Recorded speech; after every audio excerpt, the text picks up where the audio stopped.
Hello everyone, it's VBrick here again, and today I have set 75333. Coming in with 282 pieces, this set was released in August of 2022, however it just recently had its retirement date pushed back and will be available well into 2026. This set retails for $30 and comes with 3 minifigures, and comparing with the 2025 Ahsoka's Jedi Interceptor, which also comes with 3 minifigures but retails for a whopping $45, this set seems like a great value.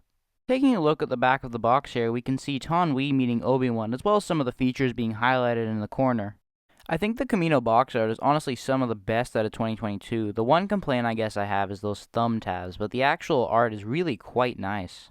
The instructions here are sporting that 3D render of the set, which I personally hate. I think LEGO's idea with this was to go for a premium feel with the instructions, but I think if anything it just feels cheap.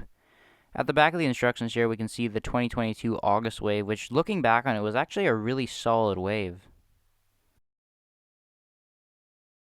The first figure we have here is Taun We, who, as of recording this, is the only Kaminoan figure ever released. However, we are supposed to be getting another Kaminoan later this year. Now, I want to quickly talk about her legs, or rather the lack thereof. LEGO opted for this dress piece, which I think works really well.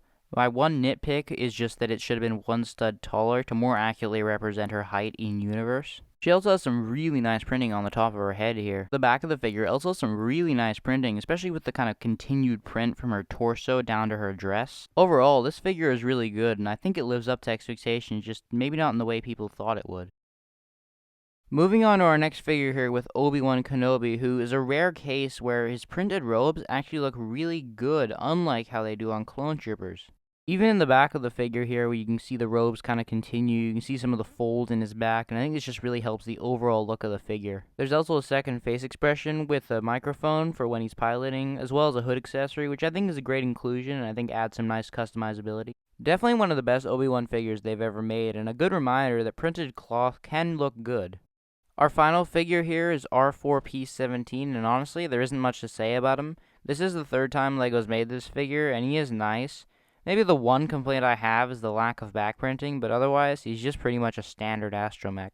Looking at the Starfighter here, I think it looks quite nice with the dark red and white color scheme with a little bit of lime green mixed in. Taking a look at some of the features here, we can open up the cockpit and put Obi-Wan inside, which is pretty standard for these Jedi Starfighters, however he does still look pretty nice in there. There are also two of the newer style stud shooters here, which you can also fire off. Maybe the only flaw with this set is the massive gaps between the wings and the ship, which, as a mock builder, just weren't necessary. It's connected with these kind of pin connectors for stability, but at the cost of those giant gaps. There's a spot on the side of the ship for R4P17's head, which can be turned 360 degrees, as well as a section in the middle of the ship, which can be opened up and allows you to place his body inside, which I think is a really great play feature and something that was not present on older Starfighter models. The last accessory on the top of the ship here is this radar dish, which can be attached to this stud, and I'm really glad they included. Taking a look at the bottom of the ship, there's some nice landing gear which can be folded down for when it's in flight mode and folded back up for when it's landing, which again is quite standard for these Jedi Starfighters, but still looks nice. Now, these clips at the back are meant for Obi-Wan's lightsaber, but what I always thought you'd do is just clip the lightsaber in like this, but what LEGO actually intends for you to do is separate the lightsaber and clip the two pieces into the two clips, which I still think is unnecessary, but honestly I didn't know until doing some research for this review. The back of the ship looks really good with those kind of yellow thrusters. Kind of reminds me of like an acclimator.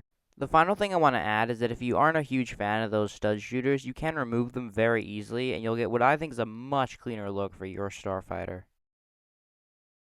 Overall, I quite like this set, and I think it's kind of an underrated one. Like I said, the only main flaw is those gaps, but otherwise it's a very solid set.